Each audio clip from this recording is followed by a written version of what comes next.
Hello students, स्वागत है हमारे यूट्यूब चैनल मैथ वाला में सभी का। मेरे ख्याल से चीज़ें समझ में आ रही होंगी। किसी को कुछ डाउट होता है आप बिल्कुल कमेंट बॉक्स में करें, बताएं चीज़ों को।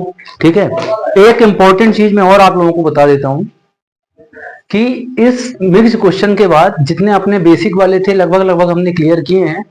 अब हम एंट्री करने वाले हैं, लगभग 2-3 क्लासेस 4 क्लासेस और इसकी रहेंगी मिक्स क्वेश्चन की।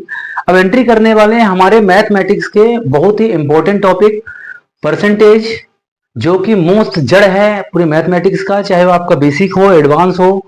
या परसेंटेज के क्वेश्चंस जो हम पढ़ते हैं कि इसका इतना परसेंट, सिर्फ वो क्वेश्चन नहीं है। क्वेश्चन एक बहुत अच्छे लेवल तक जाते हैं। ठीक है, बहुत अच्छे लेवल तक। परसेंटेज एक ऐसा टॉपिक है कि दुनिया का कोई एग्जाम होगा आपको उस एग्जाम में दिखेगी परसेंटेज। प्रॉफिट लॉस जिसको हम लाभ हानि बोलते हैं, simple interest, compound interest, mixture alligation, train, time distance, height boat and stream, नाव वाले question, time and work, pipe and system, ये पूरा अर्थमेटिक वाला जो पार्ट है इसको अब हम इसके बाद स्टार्ट करेंगे। उसकी क्लासेस थोड़ा लंबी चलेंगी। तो अभी एक बेसिक बेसिक है, इनका थोड़ा सा आनंद लीजिए, इनको समझ लीजिए। मैंने ये क्वेश्चन दिया था कि टोटल 100 कोई भी फल हैं, अंगूर या कि केला कुछ भी मान लेते हैं, 5 दिन खाता है कोई व्यक्ति। वो हर दिन क्या कर रहा है कि पिछले दिन के मुकाबले में 6 केले ज्यादा खाता है। यही था क्वेश्चन। पिछले दिन जितने भी खा रहा है उसके मुकाबले अगले दिन 6 केले या 6 अंगूर ज्यादा खाता है। ये मैंने एग्जाम्पल बताया था। अब देखो यहां पे जरूर आपको x मानना पड़ेगा, यहां पे x मानना पड़ेगा, क्योंकि अगर इस तरीके से करेंगे तो इसमें उसने क्या पूछ रहा है कि पहले दिन खाए कितने थे। पहले दिन मैं मान लेता हूं कि उसने कितने खाए थे, x खाए थे। ठीक है, दूसरे दिन कितने खाए, तो एक पहले दिन से 6 ज्यादा मतलब x प्लस 6, तीसरे दिन उससे 6 ज्यादा मतलब x प्लस 12। यहाँ पे x मानना आसान हो जाएगा थोड़ा सा, प्लस अगले दिन कितने खाए तो 24, इतने ही है ना। 1 2 3 4 5, और ये टोटल कितने थे तो टोटल थे 100। यही क्वेश्चन था। पहले दिन जितने खाए अगले दिन उससे 6 ज्यादा, अगले दिन इससे 6 ज्यादा तो 12, अगले दिन इससे 6 ज्यादा तो 18, अगले दिन इससे 6 ज्यादा तो 24। देखो 1 2 3 4 5 6, सॉरी 1 2 3 4 5, तो 5 बारी आपका क्या हो गया तो x। अब देखते हैं संख्या कितनी है, तो 6 और 12 कितना हो गया 18, 18 18 36, 36 और 24 कितना हो गया तो 60, कितना हो गया 60, और ये किसके बराबर हो गया तो 100 के। 5x की वैल्यू कितनी हो गई आपकी 60, इधर जाएगा 100 से माइनस होगा तो ये हो जाएगा 40, तो x की वैल्यू कितनी हो गई तो 8, x की वैल्यू कितनी हो गई 8। आपसे पूछा गया पहले दिन कितने खाए थे, पहले दिन हमने क्या माना था x, तो पहले दिन खाए थे उसने 8। दूसरे दिन पूछता तो कितने, तो x या में 8 और 6, तो दूसरे दिन खाए थे 14, फिर 6 से बढ़ते जाओ तो अगले दिन कितने खाए 20, फिर अगले दिन कितने खाए 26, फिर अगले दिन कितने खाए तो 32, और इन सबको मिला करके कितने बने आपके तो 100 बने। ठीक है, पहले दिन जितने भी खाए थे उससे फिर 6 ज्यादा। ठीक है, क्लियर इतनी बात, एक बार नोट कर लो।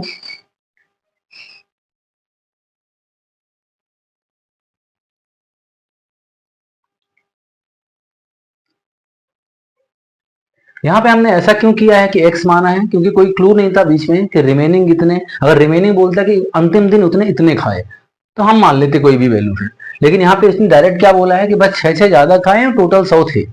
ठीक है, यहाँ पे टोटल पूछा जाए और बीच की वैल्यू कहीं पे भी एक छोटा सा पॉइंट मिल जाए, वहां पे हम उस प्रोसेस से करते हैं, वो आसान होती थोड़ा सा। मेरे ख्याल से यहां तक के कॉन्सेप्ट क्लियर हुए होंगे। ठीक है, चलो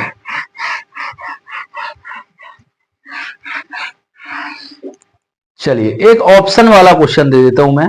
ये क्वेश्चन है कि यदि n कोई प्राकृतिक संख्या है, n क्या है कोई प्राकृतिक संख्या है या आपकी नेचुरल नंबर है।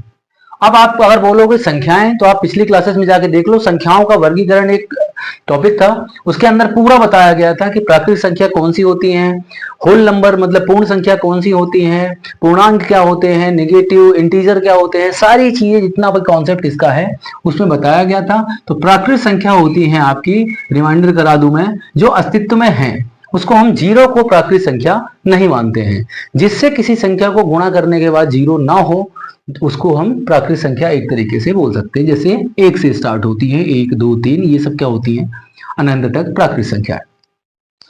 कोई अगर एक प्राकृत संख्या है तो n की पावर 4 और माइनस में n की पावर 4 और माइनस में n, यहां पे हमेशा क्या होनी चाहिए कि विभाजित करने वाली संख्या होगी। यदि n कोई प्राकृत संख्या है तो यहां पे उसकी वैल्यू रखने के बाद, मान लो कि n की जगह पे 3 है, कोई एक 3 नंबर हम ले लेते हैं, तो 3 की पावर 4 और माइनस में 3 करने के बाद वो हमेशा उससे विभाजित हो, ऐसी कौन सी संख्या होगी। और आपके ऑप्शन है 1 2 3 4, क्या है, तो 1 2 3 4। एक वाले केस में इसलिए फेल हो जाएंगे पहले ही कि अगर n की वैल्यू 1 है तो यहाँ पे 1 की पावर 4 1 1, ये हो गया 0, इसका कोई मतलब नहीं है। ठीक है, 0 में भाग देंगे 1 का तो 0 ही हो जाएगा। वो क्या बोल रहे हैं, 0 हो जाएगा, मुझे वही चाहिए कि यही नंबर मिले, मतलब उससे हमेशा विभाजित हो। चलिए अब ले लेते हैं हम 2, पहले 3 को समझ लेते हैं क्योंकि मुझे लग रहा 2 इसका आंसर होगा। 3 अगर कोई प्राकृत संख्या लेते हैं तो 3 की पावर 4 कितना होता है, तो आप बोलो 3 3 9 3 27 3 81। 81 में जब हम 3 घटाते हैं तो कितना आता है, 78। कितना आता है, 78, यही आता है। और 78 को जब हम 3 से भाग देंगे तो इससे डिवाइड होगी। ठीक है, इतनी बात क्लियर है। चलो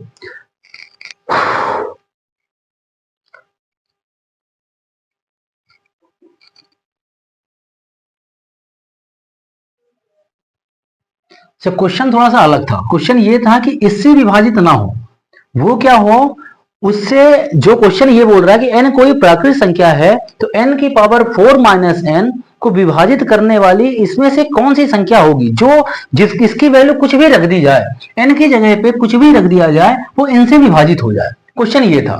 ठीक है, n की जगह पे कुछ भी रख दिया जाए, मान लो n की जगह पे हम 1 रखते हैं तो कोई मतलब नहीं है, 2 रखते हैं तो 2 की पावर 4 माइनस 2, 2 की पावर 4 का मतलब क्या होता है, 2 4 2 8 16, 16 में 2 घटाएंगे कितना आएगा, 14।